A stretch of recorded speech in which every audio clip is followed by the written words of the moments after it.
الحمد لله وكفى وسلام على عباده الذين اصطفى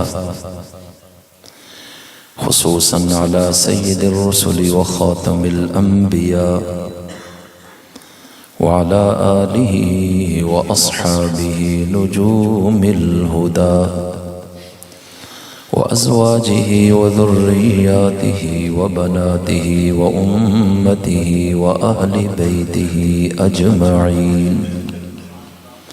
أما بعد، أعوذ بالله من الشيطان الرجيم. بسم الله الرحمن الرحيم. إنما يريد الله ليذهب عنكم الرجس أهل البيت ويطهركم تطهيرا. قال رسول الله صلى الله عليه وسلم: أصحابي كالنجوم فبأيهم اقتديتم اهتديتم.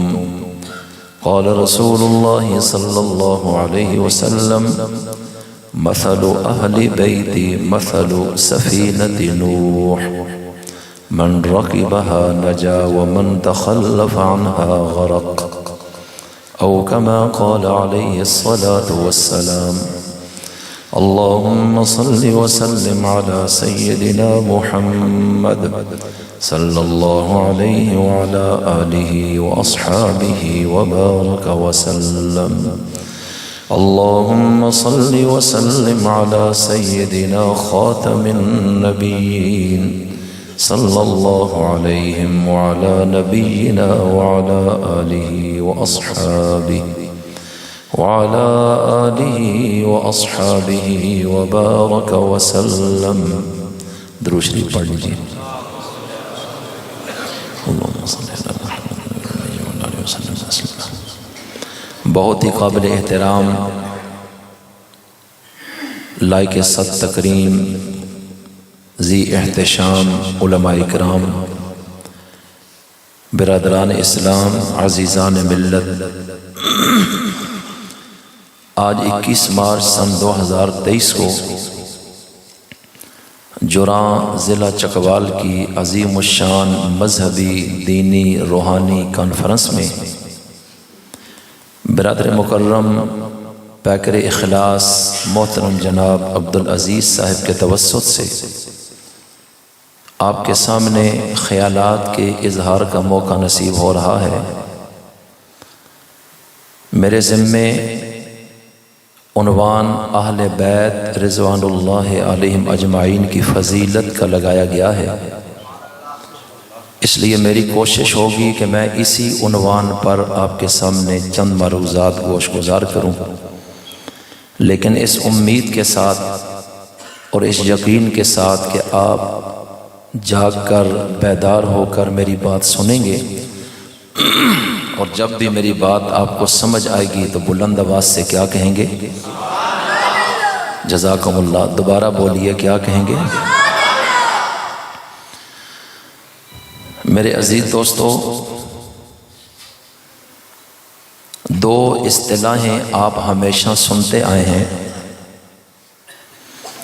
ایک اصطلاح ہے صحابہ کی اور دوسری ہے اہل بیت کی. اہل سنت والجماعت کا یہ عقیدہ ہے کہ نبی کریم صلی اللہ علیہ وسلم کے اہل بیت اور نبی کریم صلی اللہ علیہ وسلم کے اصحاب یہ ہمارے ایمان کا حصہ ہیں. ان سب کا ادب احترام ہم پر واجب ہے. ان سے محبت ایمان کی علامت اور ان سے نفرت نفاق اور منافقت کی علامت ہے. اہل سنت والجماعت تمام صحابہ کرام سے بلا تفریق اور بلا امتیاز دل سے محبت کرتے ہیں، اور نبی کریم صلی اللہ علیہ وسلم کے تمام اہل بیت سے دل سے محبت اور پیار کرتے ہیں. ان میں سے کسی ایک شخص یا شخصیت کی توہین اپنے ایمان کے لیے تباہی اور بربادی سمجھتے ہیں، اور اہل سنت والجماعت کا یہ طرز صرف صحابہ اور اہل بیت ہی کے متعلق نہیں، بلکہ ہمارا یہ طرز تمام پیغمبروں اور تمام رسولوں کے متعلق بھی ہے۔ لا نفرق بین احد من رسلہ، کہ ہم تمام پیغمبروں پر، رسولوں پر، نبیوں پر ایمان رکھتے ہیں اور ان میں تفریق کے قائل نہیں۔ ہم ان میں سے کسی کی توہین اور تنقیص کے قائل نہیں، نہ اس کو جائز سمجھتے ہیں۔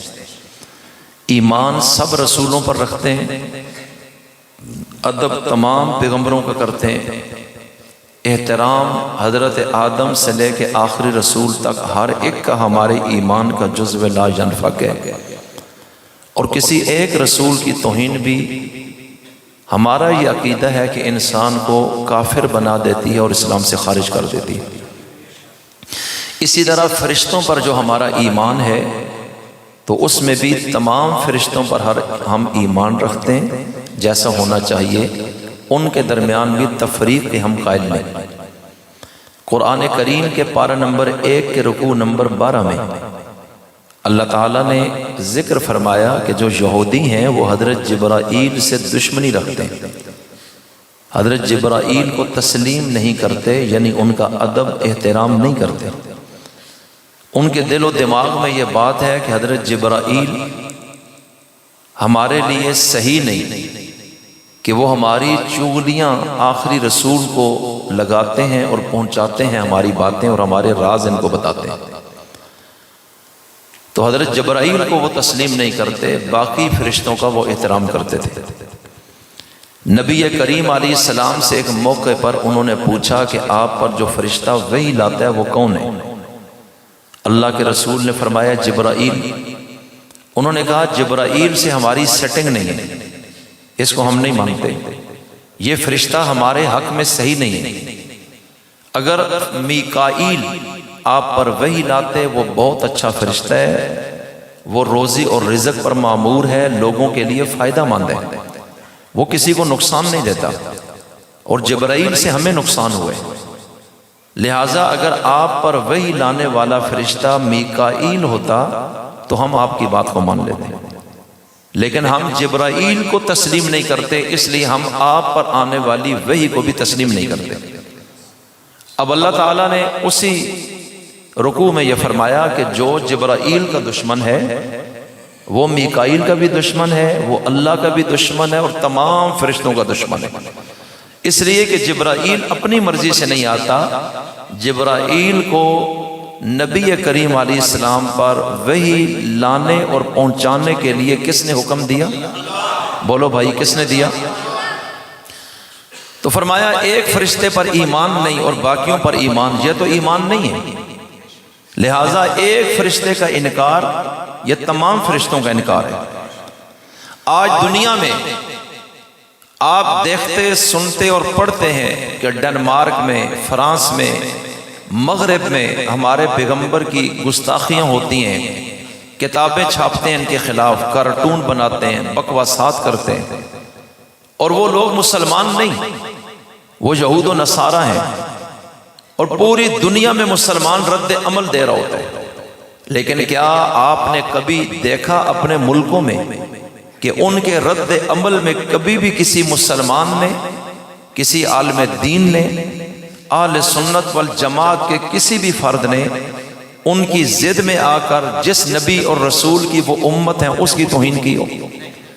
وہ ہمارے پیغمبر کے بارے میں اچھی رائے نہیں رکھتے، لیکن ہم حضرت موسیٰ کے متعلق بدگمانی سوچ بھی نہیں سکتے، حضرت عیسیٰ کی توہین کا تصور بھی نہیں کر سکتے، اس لیے کہ جس طرح اپنے رسول کی توہین جائز نہیں، اس طرح ان رسولوں کی توہین بھی جائز نہیں۔ اہل سنت کا شروع سے طریقہ یہی رہا ہے، اور یہی عین ایمان اور عین اسلام ہے۔ اس لیے میں یہاں پھر عرض کرتا ہوں، جتنی آسمانی کتابیں ہیں ہم سب کو تسلیم کرتے ہیں کہ وہ اللہ نے نازل کی، اور ہم ان میں کسی بھی کتاب کا انکار نہیں کرتے۔ جتنے فرشتے ہیں سب پر ایمان رکھتے ہیں، کسی کی توہین کی اجازت نہیں دیتے۔ جتنے رسول اور پیغمبر ہیں ان سب پر ایمان رکھتے ہیں، ادب احترام کرتے ہیں، ان کو سلام کرتے ہیں، اور کسی ایک کے اندر بھی ہم تنقیص یا توہین کے قائل نہیں، البتہ تفضیل کے قائل ہیں۔ تلک الرسل فضلنا بعضهم علی بعض، اللہ کہتے ہیں یہ رسول جو ہم نے بھیجے، بعض رسولوں کو بعض رسولوں پر درجہ اور رتبہ ہم نے دیا، کہ اس رسول کا درجہ یہ اولو العزم ہے، یہ رسول ہے، یہ رسولوں کا سردار ہے، یہ رتبے تو ہم نے قائم کیے۔ تو تفضیل کے ہم قائل ہیں، تنقیص اور توہین کے ہم قائل نہیں۔ اور اگر کوئی شخص کرے، علماء فتویٰ دے دیں گے کہ یہ اسلام سے خارج ہو چکا ہے۔ اسلام ہی صحیح مذہب ہے جو ہمیں عین ایمان پر کھڑا رکھتا ہے، ان تمام ہستیوں کا کہ جن پر ایمان لانا لازم ہے، چاہے وہ فرشتوں میں سے ہوں یا انسانوں میں سے، ان کا احترام ہمارے لیے لازم کرتا ہے، ان کی توہین کو ہمارے لیے حرام کرتا ہے۔ تو یہ اسلام کی بنیادی تعلیم ہے جو میں آپ کے سامنے ذکر کر رہا ہوں۔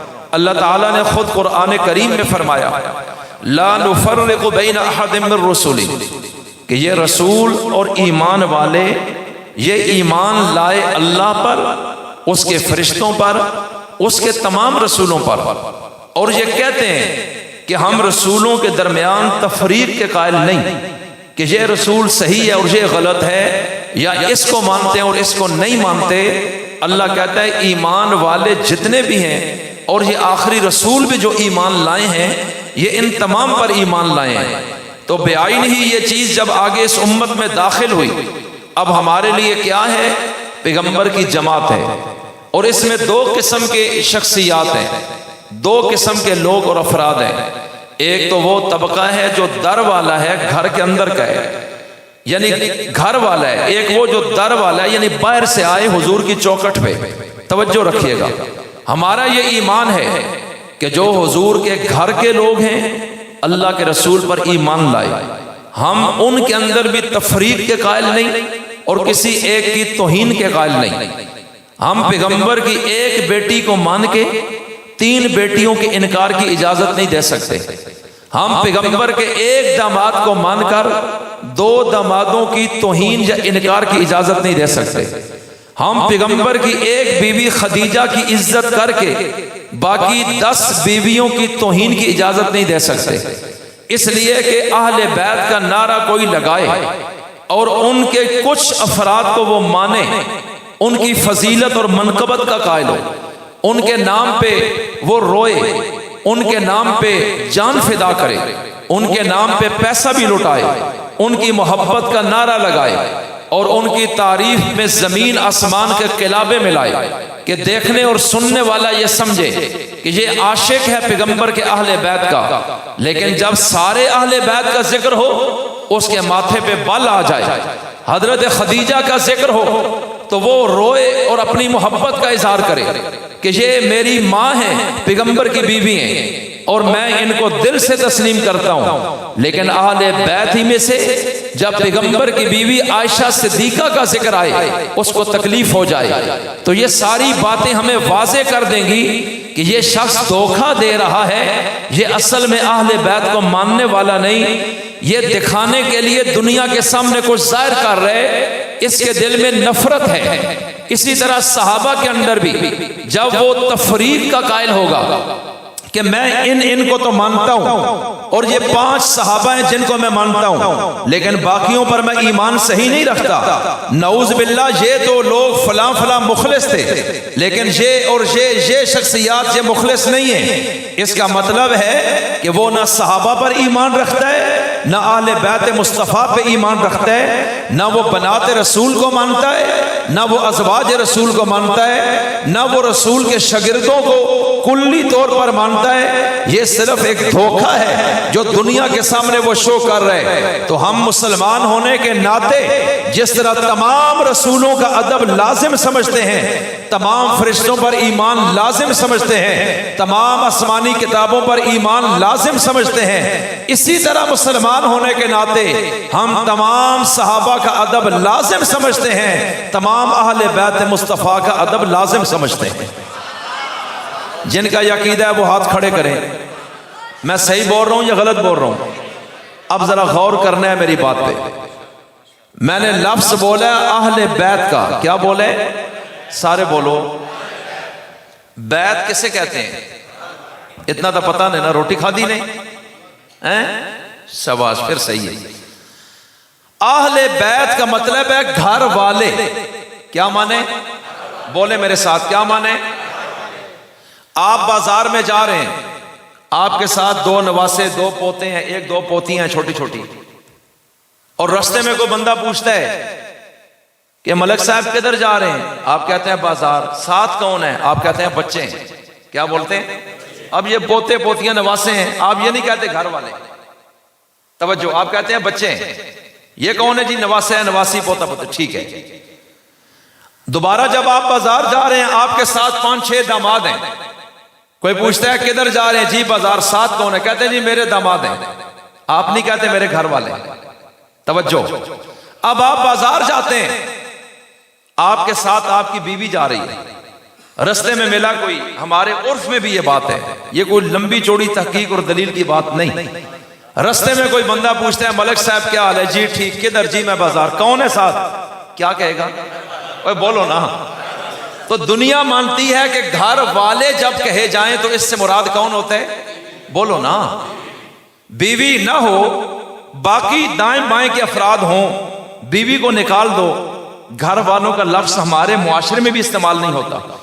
توجہ کیجئے گا، میرا دعویٰ ہے کہ جب اہل بیت کا لفظ آپ مراد دیتے ہیں، اس سے بے شک بیٹیاں بھی مراد ہوں، اس کا انکار نہیں، داماد بھی اس سے مراد ہوں، نواسے پوتے پوتیاں بھی اس سے مراد ہوں، لیکن یہ ساری مرادیں بعد میں ہیں.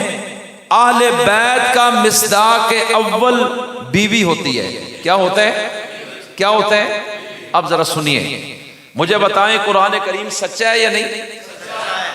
پارہ نمبر 26 کے آخر میں، اسی طرح سورۃ الروم پارہ نمبر 21 میں، علماء سے آپ پوچھ لیجئے، حافظ موجود ہیں، ان سے پوچھئے گا کہ حضرت ابراہیم اللہ کے خلیل ہیں، اپنے گھر میں بڑھاپا آ چکا ہے، بیوی بوڑھی ہے، بانجھ ہے، اولاد کوئی نہیں ہے. اللہ تعالیٰ نے فرشتے بھیجے، انسانی شکل میں آئے، حضرت ابراہیم سے ملاقات کی، مہمان نوازی کے طور پہ گائے کا بچڑا انہوں نے روسٹ کر کے سامنے رکھا کہ مہمان ہیں کھائیں گے. ان کو معلوم نہیں تھا کہ یہ فرشتے ہیں، انہوں نے سمجھا یہ انسان ہیں اور میرے مہمان ہیں، لہٰذا ان کے کھانے کا اہتمام کیا جائے. انہوں نے گائے کا بچڑا بھون کر ان کے سامنے رکھا کہ آپ کھائیں. انہوں نے آگے ہاتھ نہیں بڑھایا. حضرت ابراہیم دل میں ڈر گئے کہ یہ میرے دشمن ہیں جو میرے گھر کا نمک استعمال نہیں کر رہے، ہو سکتا ہے ان کے دل میں میرے لیے برا ارادہ ہو اور یہ مجھے نقصان دینا چاہتے ہیں، کیونکہ اس دور میں یہ روایت تھی کہ جس کے گھر کا نمک استعمال کر لیا اس کے خلاف کبھی پھر کھڑے نہیں ہوتے تھے کہ ہم نے اس کے گھر کا نمک کھایا ہے. اور جب انہوں نے چکھا نہیں ہے، ابراہیم کے دل میں وہ ڈر آیا کہ شاید یہ میرے دشمن ہیں، تو کہا کہ کھاتے کیوں نہیں ہو؟ انہوں نے جواب دیا کہ ہم نہیں کھاتے اس لیے کہ ہم انسان نہیں، ہم تو فرشتے ہیں. ذرا توجہ، ہم کیا ہیں؟ ظاہری لبادے میں بشر، اندر سے فرشتہ ہے، دیکھنے میں انسان ہے. توجہ، حضرت ابراہیم بیٹھے ہیں، اگر جوں یہ آئے ان کو پتا ہوتا کہ یہ ہیں ہی فرشتے تو وہ گائے کا بچڑا ذبح نہ کرواتے، اس کو بھونتے نہیں، اس کو روسٹ نہ کرواتے، ان کے کھانے کا اہتمام نہ کرتے. اس لیے کہ ان کو معلوم تھا کہ فرشتہ کھاتا پیتا نہیں ہے، لیکن جب انہوں نے یہ تکلف کیا، اس کا مطلب ہے وہ ان کو فرشتہ نہیں سمجھے، وہ ان کو انسان سمجھے۔ ظاہری لبادے میں بشر ہے، اندر سے فرشتہ ہے، تو صفات فرشتے والی ہیں کہ انسانی شکل میں آ کے بھی کھاتا پیتا وہ نہیں ہے کہ اس کو حاجت نہیں ہے۔ اس سے معلوم ہوتا ہے کہ جب کوئی ظاہری لبادے میں بشر بن کے آئے اور اندر سے جنس اور ہو تو جو اصل حقیقت ہے اسی کی صفات اندر موجود ہوں گی۔ لیکن حضرت ابراہیم کے سامنے آنے والے شکل کے لحاظ سے انسان ہیں، بشر ہیں، انہوں نے انسان ہی سمجھا ہے، جبھی یہ بچڑے کا تکلف کیا ہے اور اتنا اہتمام کیا ہے اور دل میں خوف بھی آیا ہے کہ یہ کھاتے کیوں نہیں ہیں، لیکن انہوں نے واضح کیا ہے کہ ہم انسان نہیں، ہم فرشتے ہیں۔ تو یہاں سے ایک مسئلہ یہ بھی واضح ہو گیا کہ غیب کا علم جاننے والا کون ہے؟ زور سے بولو، اللہ ہے۔ اس لیے کہ اللہ جب تک پردہ نہ ہٹائے تو پیغمبروں پر بھی بات نہیں کھلتی، اور اگر اللہ پردہ ہٹا دے تو ہزاروں سال پچھلی بات بھی پیغمبر بتا دیتا ہے، قبر کے اندر کے ذکر بھی پیغمبر بتا دیتا ہے، حشر کا منظر کشی بھی پیغمبر کر دیتا ہے۔ شیخ سعدی نے یہ فرمایا ہے کہ پیغمبروں کے علم کی مثال آسمان کی بجلی کی طرح ہے کہ اندھیری رات میں جب ہر طرف اندھیرا ہے کہ انسان کو اپنا ہاتھ بھی نظر نہیں آتا اور کھلے صحرا میں کھڑا ہے کہ یکدم کالی رات میں آسمان میں بادل چمکتا ہے اور بجلی چمکتی ہے تو مشرق مغرب کے کنارے انسان کو نظر آتے ہیں، اور جو ہی وہ چمک ختم ہوتی ہے اپنا ہاتھ بھی دکھائی نہیں دیتا۔ وہ فرماتے ہیں پیغمبروں کے علم کی مثال آسمان کی بجلی کی طرح ہے کہ جب وحی کی چمک لگتی ہے تو پیغمبر پچھلی بات بھی کرتا ہے، اگلی بھی کرتا ہے، قبر کی بھی کرتا ہے، حشر کی بھی کرتا ہے، ماں کے رحم کی بھی کرتا ہے، اور لوح محفوظ کی بات بھی کرتا ہے، ہزاروں سال پچھلے تذکرے بھی چھیڑتا ہے، اگلے تذکرے بھی چھیڑ دیتا ہے۔ لیکن جب وہ وحی کی چمک نہ آئے تو پیغمبر کو یہ بھی نہیں پتا ہوتا کہ حضرت یعقوب جیسی شخصیت کو کہ چند کلومیٹر کے فاصلے پہ میرا یوسف کنویں میں ہے، مجھے رونے کی کیا ضرورت ہے۔ تو معلوم یہ ہوتا ہے کہ جب وہ ذات پردہ نہ ہٹائے پیغمبر کو اپنے گھر کی خبر بھی نہیں ہے، اور جب وہ ذات پردہ ہٹا دے پیغمبر لوح محفوظ کے تذکرے کرتا ہے تو معلوم یہ ہوا ہے کہ ہر ایک ذرے کا، ہر ایک کا، ہر موقع کا پورا اور کامل علم صرف ایک ذات کو ہے، اس کے علاوہ اس کی اس خاص صفت میں کوئی بھی شریک نہیں ہے۔ تو مجھے بلند آواز سے بتائیے کہ علم غیب جاننے والا کون ہے؟ کون ہے؟ ایک مسئلہ تو یہ واضح ہو گیا، اس عقیدے کو بھی کلیئر کر دیجئے۔ ہم پیغمبروں کے علم کی نفی نہیں کرتے، ہمارا عقیدہ ہے، علماء دیوبند کا یہ عقیدہ ہے، دیوبند والوں کا یہ عقیدہ ہے کہ نبی کا علم مخلوقات میں سب سے زیادہ ہوتا ہے، اور پھر نبیوں کے نبی کا علم اس کائنات میں سب سے زیادہ ہے، لیکن یہ زیادہ ہو کر بھی اللہ کے علم کے مقابلے میں محدود ہے، اس لیے کہ انسان کی زندگی بھی محدود ہے، انسان کا دیکھنا محدود ہے، انسان کا چھونا محدود ہے، انسان کی سماعت کی طاقت محدود ہے، انسان کا دائرہ کار محدود ہے، تو انسان کا علم بھی محدود ہے، اور جب انسان جتنا وسیع علم رکھے وہ محدود ہوتا ہے، اور اللہ تو حدوں سے پاک ہے، اللہ کا علم لامحدود ہے، تو محدود اور لامحدود کی کوئی نسبت نہیں ہے۔ اس لیے رسولوں کا علم ملا لو، تمام پیغمبروں کا علم بھی ملا کر اللہ کے علم کے مقابلے میں ایسے ہے جیسے سمندر کے سامنے ایک قطرہ ہوتا ہے۔ توجہ کیجئے گا، اب میں اس کی ایک مثال امام بخاری کی ہی روایت سے دیتا ہوں کہ جس وقت کشتی میں بیٹھ کر، توجہ رکھیے گا، کشتی میں بیٹھ کر حضرت موسیٰ اور خضر جا رہے ہیں، توجہ، حضرت موسیٰ کیا کون تھے؟ اللہ کے کیا تھے؟ بولو یار کیا تھے؟ ماشاءاللہ استاد جی آ جائیں، میں کھڑے ہو کے بیان کروں گا، آپ بیٹھیں گے۔ استاد جی میں شروع ہوں، آپ آ جائیں۔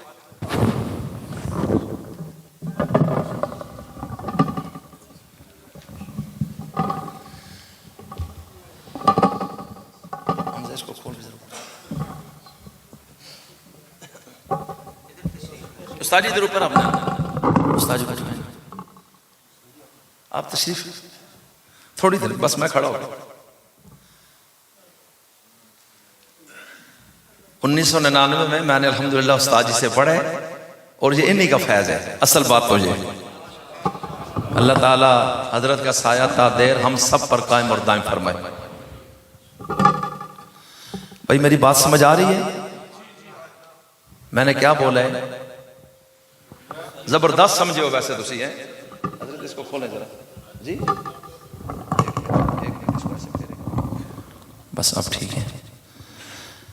بخاری شریف میں ہے کہ حضرت موسیٰ اور خضر علیہ السلام سفر کر رہے ہیں دریا کا، اور اس وقت ایک چڑیا آئی اور اس نے کشتی کے کنارے پر بیٹھ کر یوں سمندر میں اپنی چونچ ڈبوئی۔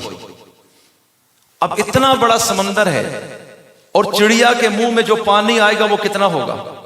1 قطرہ، 2 قطرے، 4 قطرے، اس سے اوپر تو نہیں ہوگا۔ اب دیکھو جو جا رہے شخص کشتی میں بیٹھ کے، وہ اللہ کا کلیم ہے، حضرت موسیٰ علیہ السلام ہے، اور اس وقت روئے زمین پر ان سے زیادہ علم کسی کے پاس نہیں تھا۔ توجہ، اور دوسرے باطنی علوم کے بادشاہ، تکوینی علوم کے امام حضرت خضر علیہ السلام ہے۔ تو میں یہ کہتا ہوں ظاہری اور باطنی علوم دونوں اس وقت روئے زمین پر سب کے ٹاپ سے وہ اس کشتی پہ ہیں، اور اب یہ جب آتی ہے چڑیا اور سمندر میں یوں چونچ ڈبو کر پانی نکالتی ہے، تو حضرت موسیٰ نے یہ مسئلہ بھی حل فرما دیا۔ فرمایا کہ یہ جو اس نے، حضرت خضر نے فرمایا کہ یہ جو اس نے چونچ ڈبوئی ہے، چونکہ حضرت موسیٰ طالب علم بن کر گئے تھے علم حاصل کرنے کے لیے، اللہ نے ان کو بھیجا تھا کہ آپ کا علم جدا ہے، ان کا علم جدا ہے۔ اب آپ دیکھیے وہاں جب وہ چڑیا امر ربی سے آتی ہے اور سمندر کا اتنا بڑا پانی ہے کہ جس کو ناپا تولا نہیں جا سکتا ہے، اور چڑیا تو معصوم سی جان ہے، اور جب اس میں چونچ مارتی ہے تو تھوڑا سا پانی نکالا۔ حضرت خضر نے فرمایا اللہ کے علم کے سامنے ساری مخلوقات کا علم ایسے ہے جس طرح سمندر کے سامنے چڑیا کی چونچ والا پانی ہے۔ اس لیے اس جھگڑے میں نہیں پڑنا۔ میں پھر عرض کرتا ہوں کہ علم غیب یہ خاصہ خدا بندی ہے، عالم الغیب رب کی ذات ہے، لیکن ہمارا یہ ایمان ہے اپنے رسولوں کو سب سے زیادہ علم میرے رب نے عطا کیا ہے، لیکن وہ سارا علم ملا کر بھی اللہ کے علم کے سامنے اتنا ہے جس طرح سمندر کے سامنے قطرہ ہے، اس لیے کہ اللہ ہی اس کائنات کا عالم ہے، علیم کل وہی ہے، علیم بذات الصدور وہی ہے۔ توجہ رکھیے گا، میں اگلی بات عرض کرنا چاہتا تھا کہ اب جب وہ فرشتے آئے حضرت ابراہیم کے سامنے، پوچھا کھانا تو کھایا نہیں آپ نے بتا دیا کہ آپ فرشتے ہیں، تو اب ذرا بتائیے کیسے آنا ہوا؟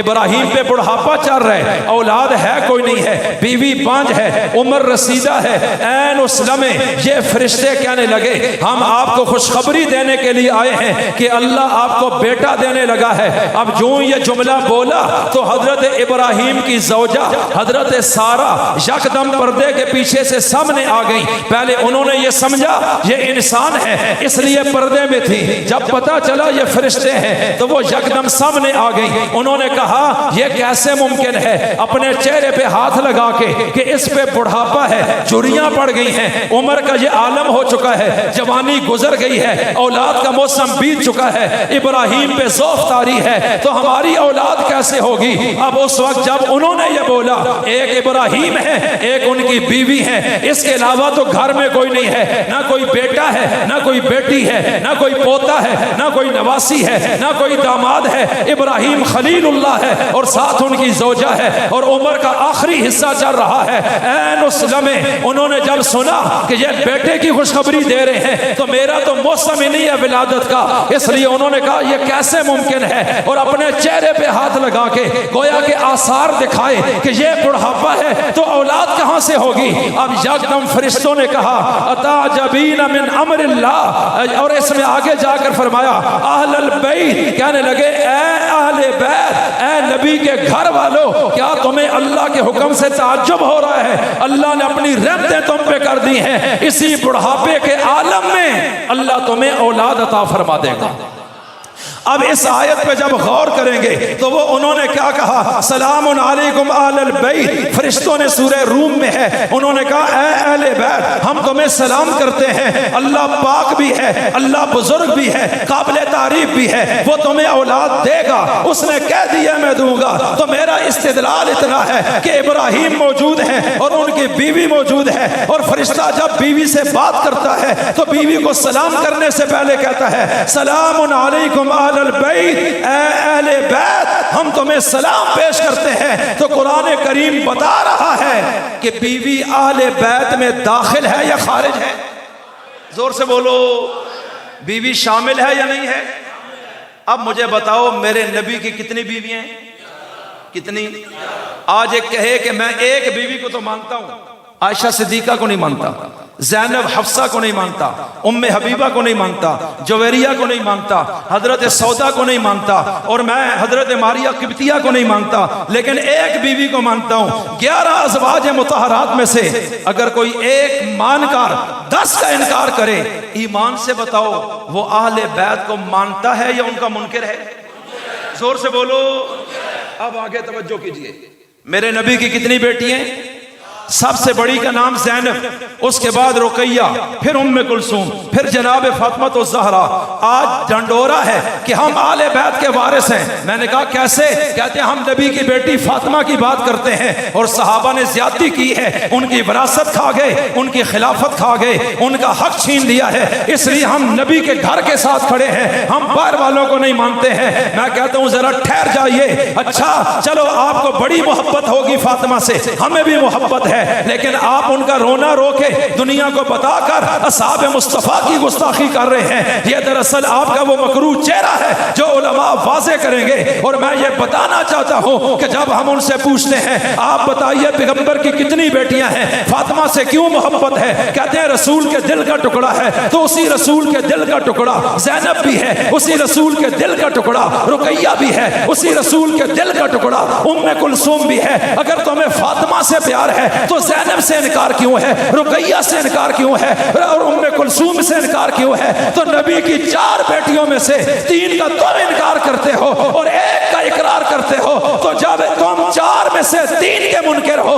اور ہم 4 میں سے 4 کو مان رہے ہیں, 11 میں سے 11 بیویوں کو مان رہے ہیں, تو پھر میں یہ سوال کرنا چاہتا ہوں کہ جو نبی کی 1 بیٹی کا دعویٰ کرے کہ میں اس کو مانتا ہوں لیکن 3 بیٹیوں کا انکار کرے, وہ اہل بیت کو ماننے والا ہے یا اہل بیت کا منکر ہے؟ آپ کے سامنے کہ 4 میں سے 1 بیٹی مان کے 3 کا انکار, 11 میں سے 1 بیوی کو مان کے باقی سب کا انکار. پھر بھی لوگ کہتے ہیں جناب وہ اہل بیت کو مانتے ہیں. وہ کہتے ہیں جی ہمارا مذہب بھی اہل بیت کا ہے, ہم صحابہ کی روایتیں نہیں لیتے, ہم اہل بیت کی لیتے ہیں اور ہم انہی کو نبی کا جانشین سمجھتے ہیں. میں آج اتنا واضح کرنا چاہتا تھا کہ جو نعرہ لگ رہا ہے نا کہ وہ اہل بیت کو مانتے ہیں, صرف صحابہ کو نہیں مانتے, لیکن میں بتانا چاہتا ہوں صحابہ کو تو وہ ویسے بھی نہیں مانتے, لیکن اہل بیت کو بھی, زور سے بولو, اہل بیت کو بھی. اور ہم تمام صحابہ کو مانتے ہیں یا نہیں؟ تمام نبی کی بیویوں کو, نبی کی تمام بیٹیوں کو. تو پھر اہل بیت کے منکر کون ہیں اور اہل بیت کے ماننے والے کون ہیں؟ اللہ نے آپ کو عقل دیا, فیصلہ آپ خود فرما دیجیے. اور اہل بیت کے بارے میں ہمارا نظریہ کیا ہے؟ توجہ رکھیے, میرے نبی کی ایک حدیث ہے جو میں پیش کروں گا صحابہ کے بارے میں اور ایک اہل بیت کے بارے میں, اور ایک آیت, بس مختصر کر کے بات ختم کرنے لگا ہوں. آج لوگ کہتے ہیں صحابہ صحابہ کرتے ہو, اہل بیت کا نام کیوں نہیں لیتے؟ بھائی ہم تو لے رہے ہیں, ہماری بخاری, مسلم, ترمذی, نسائی, ابن ماجہ میں, مستدرک حاکم, مسند احمد, امام بہقی کی کتابوں میں, سنن کبریٰ میں اٹھائے نا.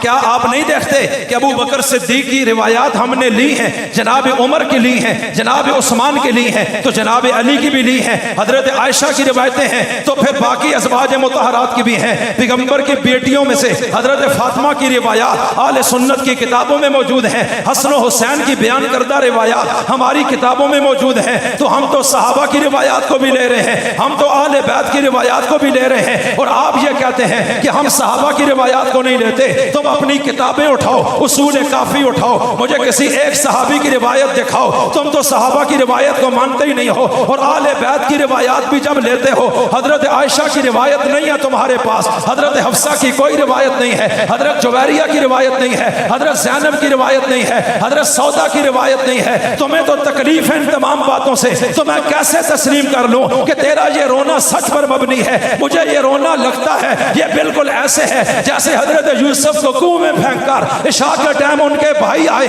حضرت یعقوب کے سامنے اجتماعی ماتم کرتے ہوئے.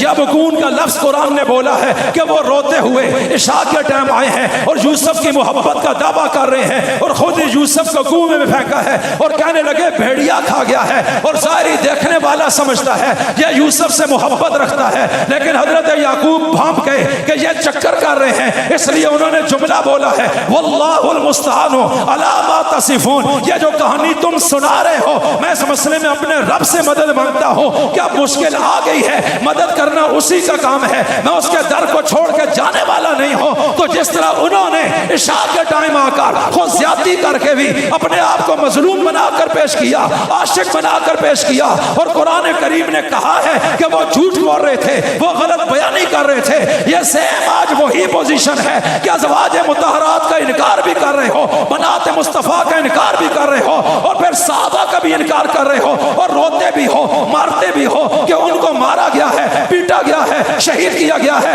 کربلا میں زخمی کیا گیا ہے, اور دنیا یہ سمجھتی ہے کہ تم ان کے جانے والے ہو, لیکن یہ سارا دھوکہ ہے. حقیقت میں تم نہ صحابہ کو مانتے ہو نہ پیغمبر کے اہل بیت کو تسلیم کرتے ہو.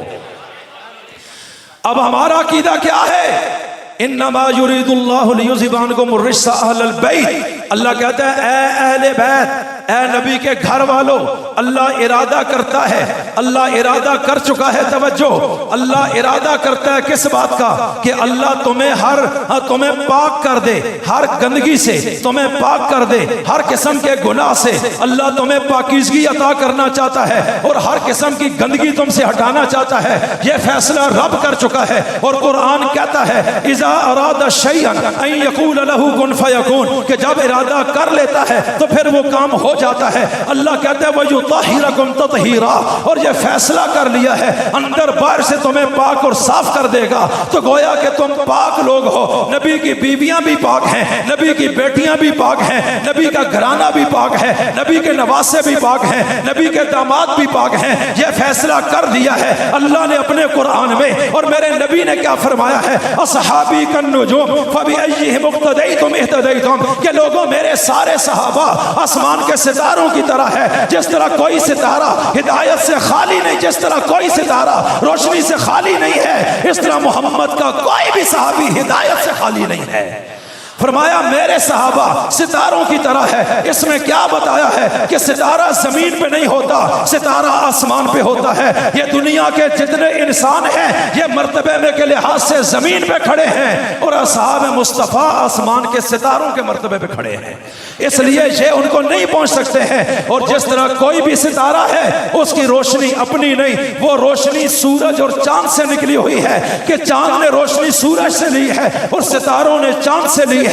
تو یہ روشنی ان کی اپنی نہیں ہے, یہ گویا کہ وہاں مرکز سے نکل کے آئی ہے. تو صحابہ میں جو ہدایت ہے یہ براہ راست میرے رسول کی تربیت کا اثر ہے, یہ فیض ان کا نہیں ہے, یہ فیض نظر رسول کا ہے. تو توجہ کیجئے گا, میرے صحابہ نے کلمہ پڑھا ہے, ہجرت کی ہے, قربانی دی ہے, لہولہان ہوئے ہیں, ٹکڑے ہوئے ہیں, بیویاں بیوہ کرائی ہیں, بچے یتیم کرائے ہیں, اپنی زندگیاں قربان کر دی ہیں اس ایمان کو پہنچانے اور بچانے کی خاطر. اور اللہ ان کے بارے میں قرآن میں گارنٹیاں دے چکا ہے. وقت نہیں ہے, میں بات ختم کرنا چاہتا ہوں. میرے رسول نے فرمایا ہے, مجھے اور آپ کو فرمایا ہے, آنے والی امت کو فرمایا ہے کہ میرے تمام کے تمام صحابہ آسمان کے ستاروں کی طرح ہے. فَبِأَيِّهِمْ اقْتَدَيْتُمْ اهْتَدَيْتُمْ, ان تمام صحابہ میں سے جس کے پیچھے چلو گے اللہ تمہیں ہدایت عطا فرما دے گا. تو ہر صحابی ہدایت کی علامت، ہدایت کا مرکز، فَإِنْ آمَنُوا بِمِثْلِ مَا آمَنْتُمْ بِهِ فَقَدِ اهْتَدَوْا، ان کو راہبر مانے بغیر کوئی جنت میں نہیں جا سکے گا۔ تو توجہ، نبی نے اس حدیث میں صحابہ کو تشبیہ دی ہے ستاروں سے۔ کس سے؟ زور سے بولو، اصحابی، میرے صحابہ۔ کس کے صحابہ؟ رسول اللہ کے۔ کس کے صحابہ؟ فرمایا میرے صحابہ، میرے ساتھی، میرے شاگرد، میرے یار، مجھ پر مر مٹنے والے جو لوگ ہیں مہاجرین و انصار، کن نجوم، یہ ستاروں کی مانند ہے۔ تو ذرا مجھے بلند آواز سے بتائیے میرے نبی نے صحابہ کو کس چیز کے ساتھ تشبیہ دی؟ زور سے بولو۔ اب آئیے اہل بیت کی طرف۔ مستدرک حاکم کی روایت ہے جو میں نے پڑھی ہے، مثل اہل بیتی مثل سفینۃ نوح من رقیبہا نجا ومن تخلف عنہا غرق۔ توجہ، اللہ کے رسول فرماتے ہیں میرے اہل بیت کی مثال حضرت نوح کی کشتی کی طرح ہے کہ جو اس کشتی میں سوار ہوگا نجات پا جائے گا، جو اس سے پیچھے ہٹے گا غرق ہو جائے گا۔ تو اہل بیت کی مثال کشتی کی ہے، بحری جہاز کی ہے، اور صحابہ کی مثال، زور سے بولو، کس سے؟ بحری جہاز سمندر میں ہوتا ہے، چلتا ہے، پانی تا حد نگاہ ہے، کنارے تک آپ نے پہنچنا ہے۔ میں ایک تشبیہ دینے لگا ہوں، علماء نے لکھا ہے کتابوں میں، فرمایا میرے صحابہ تو ستاروں کی طرح ہیں، اور اہل بیت حضرت نوح کے جہاز کی طرح ہیں، حضرت نوح کی کشتی کی طرح ہے، حضرت نوح کے سفینے کی طرح ہے، کہ جس طرح اس وقت دنیا میں سیلاب آیا، عذاب آیا، تو جو کشتی میں سوار ہوئے وہ بچ گئے، جو کشتی میں سوار نہیں ہوئے وہ غرق ہو گئے۔ فرمایا میرے اہل بیت کی جو محبت کی کشتی ہے، اس میں جو سوار ہوگا وہ نجات پائے گا، جو اس سے ہٹے گا بچے گا وہ غرق ہو جائے گا، وہ بچ نہیں پائے گا۔ تو میں نے پوچھا اے میرے رب کریم، تیرے اس رسول عظیم نے صحابہ کو ستارے کہا، اہل بیت کو بحری جہاز کہا، کشتی کہا، اس میں راز کیا ہے؟ اللہ کہتا ہے جب دنیا میں تم دیکھو سمندر پہ کوئی چلتا ہے، سفر کرتا ہے، وہ بحری جہاز میں ہوتا ہے، اگر وہ جہاز میں سوار نہ ہو، کشتی میں سوار نہ ہو تو وہ ڈوب جائے گا۔ اس کی نجات اس میں ہے کہ وہ کشتی کے پیٹ میں داخل ہو جائے، کشتی کے اندر سوار ہو جائے، تو جب وہ سوار ہوتا ہے پانی سے بچ جاتا ہے۔ چلو سوار ہونے سے تو محفوظ ہو گیا، لیکن سوار ہونا ہی مقصود تو نہیں، مقصود تو سفر کر کے منزل پہ جانا ہے۔ تو منزل پہ جانے کے لیے کیا طریقہ ہے؟ آج دنیا میں جو بحری جہاز چلتے ہیں، آپ گوگل پہ سرچ کیجئے، آپ سائنس کو پڑھیے، آپ ان لوگوں سے پوچھیں جو اس لائن میں کام کر رہے ہیں، وہ آپ کو بتائیں گے کہ سمندروں میں روڈ نہیں بنے، موٹر وے نہیں بنی ہے، وہاں کوئی سائن بورڈ نہیں لگے ہیں، بلکہ کیا ہوتا ہے سمندر تو جدھر دیکھو ایک ہی نقشہ ہے، پانی پانی ہے۔ اس وقت جب وہ جہاز چلتا ہے صحیح راستے پر چلنے کے لیے، منزل تک جانے کے لیے آسمان کے ستاروں کی روشنی سے وہ فیض لیتے ہیں، تو آسمان کے ستارے جو ہیں وہ گویا کہ راستہ اور راستہ متعین کرتے ہیں، وہ علامات وہ بالنجم ہم یہتدون۔ اللہ کہتا ہے یہ ستارے لوگوں کو راستہ دکھانے کے لیے ہم نے بنائے ہیں کہ دنیا میں لوگ چلتے ہیں اور ستاروں کو دیکھ کے راستے کا تعین کرتے ہیں۔ تو گویا کہ یہ دنیا یہ ایک سمندر ہے، اور ہم لوگ جہاں کھڑے ہیں اور سمندر سے بچنے کے لیے کہ دنیا ہمیں غرق نہ کر دے، ہم آل بیت کی محبت کی کشتی میں سوار ہوتے ہیں۔ فرمایا یہ لازم ہوگا تمام ازواج مصطفیٰ کی محبت، بنات مصطفیٰ کی محبت، پیغمبر کے دامادوں کی محبت، اور کہا یہ تمام گھرانہ ہے جو میرا، ان کی محبت کی کشتی میں سوار ہو جاؤ۔ اگر دنیا کے سمندر میں سفر کر رہے ہو، لیکن منزل تب ملے گی جب صحابہ کے ستاروں سے روشنی حاصل کرو گے۔ اگر کشتی میں بیٹھ جاؤ، ستارے سے روشنی لے کے راستہ نہ سمجھو، تو منزل کبھی نہیں ملے گی۔ تو جنت تب ملے گی جب نبی کے یاروں پر اعتماد کرو گے۔ میرے نبی نے دونوں کو جوڑا ہے کہ اہل بیت زمین کے خطروں سے تمہیں بچائیں گے، اور صحابہ تمہیں آسمان کے خطروں سے بچائیں گے۔ اس لیے اوپر سے جو آفت آئے گی اصحاب مصطفیٰ آگے کھڑے ہوں گے، اور نیچے سے اگر کوئی عذاب آئے گا اہل بیت مصطفیٰ نیچے سے کھڑے ہوں گے۔ اس لیے میں عرض کرتا ہوں ہم اہل سنت والجماعت ہیں، ہم الحمدللہ صحابہ کو بھی مانتے ہیں اور نبی کے اہل بیت کو بھی، اور تمام صحابہ کو مانتے ہیں، تمام اہل بیت کو مانتے ہیں۔ باقی جو لوگ جو کر رہے ہیں ان کے آنسوؤں کو نہ دیکھیں، وہ حضرت یوسف کے بھائیوں کے آنسو ہیں۔ وقت آنے پر جھوٹ واضح ہوا کہ یہ سب ڈرامہ ہو رہا تھا، اصل میں یوسف کے ساتھ زیادتی ہوئی۔ حسین کو کربلا میں مارا بھی انہوں نے، بلایا بھی انہوں نے ہے، روتے بھی یہی ہیں۔ لوگ کہتے ہیں یہ تو اصل لوگ ہیں، تو دکھ درد تو ان میں ہے، اور ان کا رونا دیکھ کر لوگ کہتے ہیں یہ عاشق ہیں اور یہی مومن ہیں، اور آج وہ کہتے ہیں ہم ہی ایمان والے ہیں، کوئی اور ہے ہی نہیں۔ ارے بھائیو، یہ نظر کا دھوکہ ہے۔ میں نے آپ کو دلائل سے بتا دیا ہے کہ وہ اہل بیت کو نہیں مانتے۔ اہل بیت کے عاشق بھی آپ ہیں، اور اسی طرح اہل بیت کے بھی عاشق آپ ہیں، اور اصحاب مصطفیٰ کے بھی عاشق آپ ہیں۔ شاعر نے کیا عجیب بات کی ہے، ابو حسن و حسین کا عشق مقدر سنوار دیتا ہے۔ سارے کہو سبحان اللہ۔ حسن و حسین کا عشق مقدر سنوار دیتا ہے، ابو بکر و عمر کا بغض نسلیں اجاڑ دیتا ہے۔ اللہ عمل کی توفیق عطا فرمائے۔